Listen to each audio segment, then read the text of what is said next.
ഭാവിക്ക് solid start ചെയ്യുമ്പോൾ നമ്മൾ ശ്രദ്ധിക്കേണ്ട 10 റൂൾസ് നോക്കാം.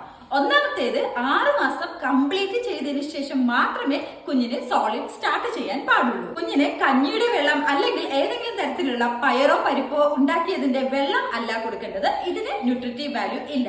കുഞ്ഞിന് കൊടുക്കേണ്ടത് ഇത് പ്രോപ്പർലി കുക്ക് ചെയ്തതിനു ശേഷം നേരിട്ടാണ്. ബിസ്ക്കറ്റ്സ് ആൻഡ് ബ്രെഡ് ഇത് കുഞ്ഞിന് കൊടുക്കാൻ പാടില്ല. 0 ന്യൂട്രിറ്റീവ് വാല്യൂ ആണ്. ഇതിനകത്ത് പ്രിസർവേറ്റീവ്സും അതേപോലെ ഷുഗർ കണ്ടന്റും വളരെ ഹൈ ആണ്. സോൾട്ട് ആൻഡ് ഷുഗർ ആഡ് ചെയ്ത് ഫുഡ് കൊടുക്കേണ്ട യാതൊരു ആവശ്യവും ഇല്ല.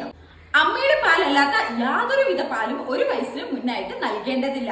അത് പശുവിന്റെ പാലായാലും ആടിന്റെ പാലായാലും കുഞ്ഞിന് different varieties of food different ടേസ്റ്റിന് വേണ്ടിയിട്ട് നൽകുക. പലതരം കളറിലുള്ള പച്ചക്കറികളും പഴവർഗ്ഗങ്ങളും കുഞ്ഞിന് നൽകുക. യാതൊരുവിധ ടേസ്റ്റും ഇല്ലാത്ത പ്ലെയിൻ ഫുഡ് കുഞ്ഞുവാവയ്ക്ക് കൊടുക്കാൻ പാടില്ല. നിങ്ങൾക്ക് ടേസ്റ്റിന് വേണ്ടി സ്പൈസസ് ആഡ് ഓൺ ചെയ്യാവുന്നതാണ്. കുഞ്ഞുവാവയ്ക്ക് ഫുഡ് കൊടുക്കുമ്പോൾ ഫുഡിന്റെ കൺസിസ്റ്റൻസി ഗ്രാജുവൽ ട്രാൻസിഷൻ ആയിരിക്കണം.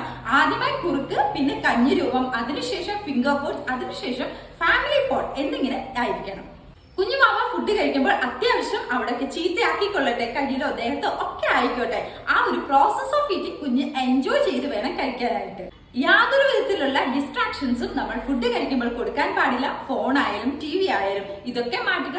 Remember, quality is more important than quantity. Enjoy your parenting. Thank you.